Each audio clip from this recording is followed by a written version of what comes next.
Bonjour à tous, bienvenue à notre méditation quotidienne.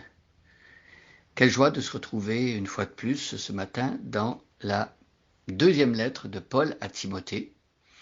Paul a écrit une première lettre à Timothée, il était un peu plus jeune. Timothée, son fils spirituel, et vers la fin de sa vie, il a écrit une deuxième lettre et il veut une dernière fois donner des instructions à Timothée. Timothée qui va prendre le flambeau, qui va continuer l'œuvre commencée par l'apôtre Paul, Paul lui-même qui est un homme appelé par Jésus-Christ et qui suit les traces de Jésus-Christ. Donc on a lu jusqu'à présent jusqu'au verset 7 de 2 Timothée.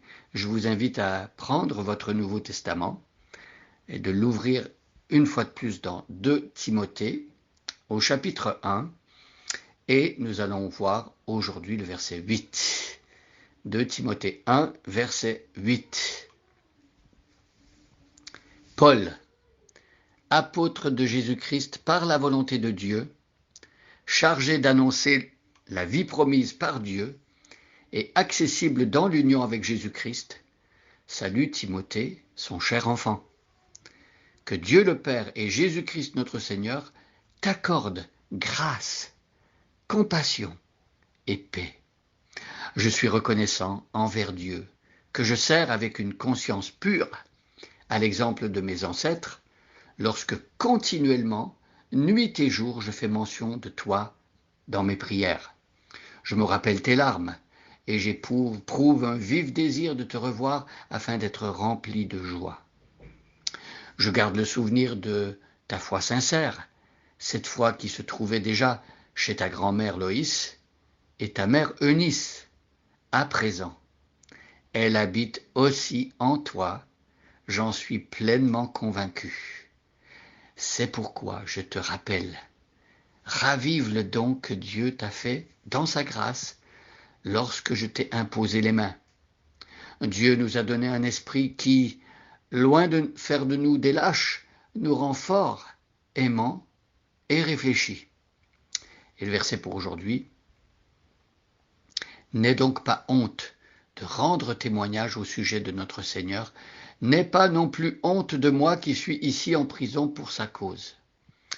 Et donc, ici, au verset 8, c'est comme si Paul soulevait un petit voile qui nous permet de voir quel était le problème de Timothée. Timothée qui était dans la réserve, qui restait à l'écart, qui était timide, qui avait peut-être peur. Et là, on voit au verset 8 que ce qui le portait à rester derrière, c'était peut-être la honte. Combien ce sentiment est répandu. Je dirais qu'on a même honte de dire que nous, les chrétiens, parfois, on peut avoir honte. Et ici, il est question de ne pas avoir honte de rendre témoignage au sujet de notre Seigneur.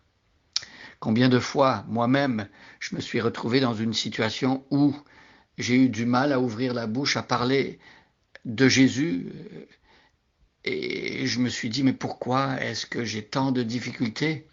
Et quand je pense à Jésus lui-même qui était entre ciel et terre sur une croix, humilié, on lui enlevait ses vêtements, on le regardait avec mépris, il n'a pas eu honte de moi. Il n'a pas eu honte d'obéir à Dieu, même si sa situation était les plus honteuses par rapport à ce que les hommes pensent.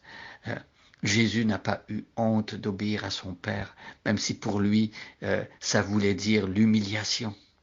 N'aie donc pas honte de rendre témoignage au sujet de notre Seigneur. Que Dieu nous aide, c'est difficile parfois de se retrouver parmi un groupe de personnes et ces personnes, on sait par ailleurs qu'ils n'ont pas la même foi que nous, ou alors peut-être qu'ils sont laïcs ou complètement athées. Et peut-être que dans ce groupe-là, on a entendu parfois des personnes se moquer ouvertement de Jésus-Christ. Et là, si quelqu'un nous demande, et toi, qu'est-ce que tu penses? Est-ce que tu crois dans ces choses-là? Là, tout à coup, on peut se sentir mal, mais que Dieu nous fortifie. Et on se rend compte que lorsque on est dans des situations difficiles comme cela, eh bien, on n'est pas seul pour rendre témoignage. On a parlé de l'Esprit Saint au verset 7. Eh bien, cet Esprit Saint, il est avec nous. Et Jésus avait dit, lorsque vous vous retrouverez devant les tribunaux, n'ayez pas peur ou ne vous inquiétez pas de ce que vous aurez à dire pour votre défense. À ce moment même, le Saint-Esprit vous donnera les mots qu'il faut. Mes amis, quand on a à rendre témoignage, il faut comprendre que il y a l'Esprit Saint qui est avec nous. Et l'Esprit Saint, c'est justement celui qui nous donne une puissance pour le témoignage. L'Esprit Saint nous a été donné en vue du témoignage. Donc, faisons confiance. Donc ici, n'ayons pas honte de rendre témoignage au sujet de notre Seigneur. Et Paul dit cela à Timothée. Il ne veut pas l'écraser ou lui faire du mal en lui disant ça. Il veut simplement l'exhorter, l'encourager. On peut surmonter la honte, c'est possible de surmonter la honte. Et quand on pense à l'amour de Jésus-Christ et combien lui, il nous a aimés, eh bien, je dirais qu'on est fier de pouvoir être associé à lui. Et que Dieu mette cette fierté dans notre cœur, fier d'appartenir à Jésus-Christ, fier de porter son nom, fier d'être son enfant. Donc, n'aie donc pas honte de rendre témoignage au sujet de notre Seigneur. N'aie pas non plus honte de moi qui suis ici en prison pour sa cause. Alors, il y avait peut-être une deuxième tentation pour Timothée, ça aurait été d'avoir honte parce que son père spirituel, son mentor, l'apôtre Paul lui-même, se retrouvait en prison, comme un criminel. Alors, peut-être certaines personnes auraient pu dire à Timothée, tu vois, celui qui t'a formé, celui qui t'a instruit, qui t'enseigne, regarde comment il a fini, il se retrouve en prison, quelle honte. Et là, peut-être que Timothée aurait pu commencer à être tenté d'avoir honte aussi. Mais Paul lui dit, n'aie pas honte non plus de moi qui suis ici en prison pour sa cause. Paul, lui, n'a pas honte d'être en prison pour Jésus-Christ. C'est pour une bonne cause. Vous savez, il y a des personnes qui sont prêtes à donner leur vie pour des causes et parfois on se dit, mais quelle cause est-ce que c'est souvenons-nous de la Deuxième Guerre mondiale, ceux qui combattaient dans l'armée hitlérienne, ils étaient prêts à d'énormes sacrifices, mais pour quelle cause?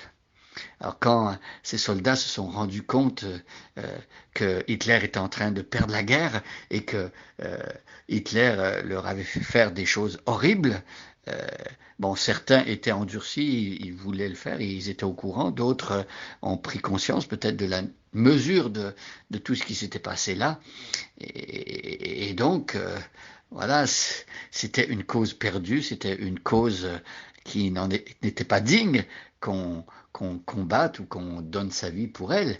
Mais ici, il s'agit de la meilleure des causes, la bonne cause. Il s'agit de Jésus-Christ, celui qui donne sa vie pour pardonner les péchés, pour donner une espérance dans le monde, pour ouvrir le ciel, pour donner la vie éternelle, celui qui nous donne accès à Dieu, qui nous permet de connaître Dieu personnellement, intimement.